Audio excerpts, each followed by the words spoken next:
శ్రీమాత్రే నమః. అందరికీ నమస్తే అండి. ఈరోజు వీడియో వినాయక చవితి రోజు ఎలాంటి వినాయకుని విగ్రహాన్ని ఇంటికి తెచ్చుకోవాలి అనే దాని గురించి మాట్లాడుకుందాం.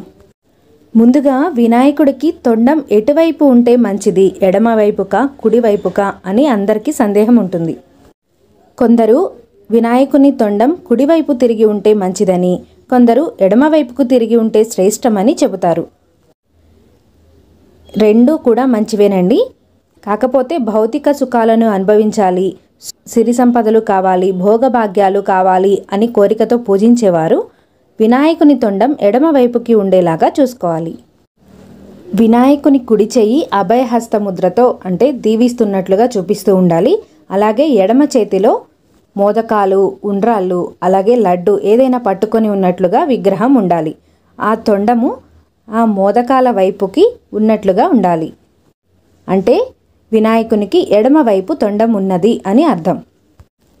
అలాగే వినాయకుని తొండం ఎప్పుడూ కూడా తన తల్లి గౌరీదేవి వైపుకి అంటే ఎడమ వైపుకి ఉండాలి అని చెప్తారు.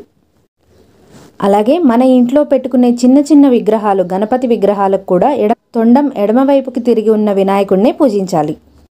ఇక పుణ్యము, మోక్షము కావాలి అనుకునేవారు తొండం కుడివైపుకి తిరిగి ఉన్న గణపతిని పూజించాలి. ఇక తొండం ముందుకి ఉంటుంది కదా, పైకెత్తి తొండం ముందుకి ఉన్న వినాయకుడిని అయితే పూజించకూడదు.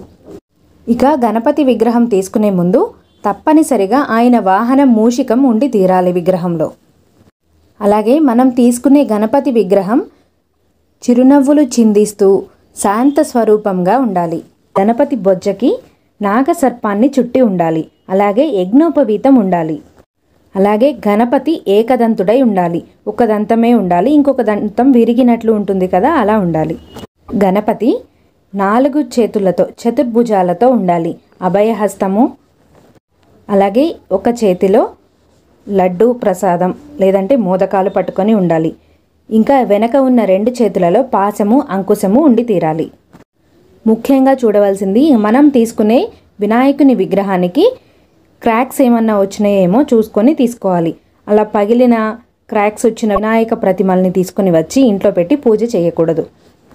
కొందరైతే పాపం కొత్తగా పూజ చేస్తున్న వాళ్ళు, అసలు పూజ గురించి తెలియని వారు వెళ్ళి వినాయకుని విగ్రహం తీసుకునేటప్పుడు నేను చూశానండి చాలామందిని కలర్ఫుల్గా కలర్స్ వేసి ఏది అట్రాక్టివ్గా, ఏ విగ్రహం అయితే అట్రాక్టివ్గా కనిపిస్తుందో ఆ విగ్రహాన్ని కొని తెచ్చేసుకుంటారు. ఇవన్నీ కూడా చూడరు.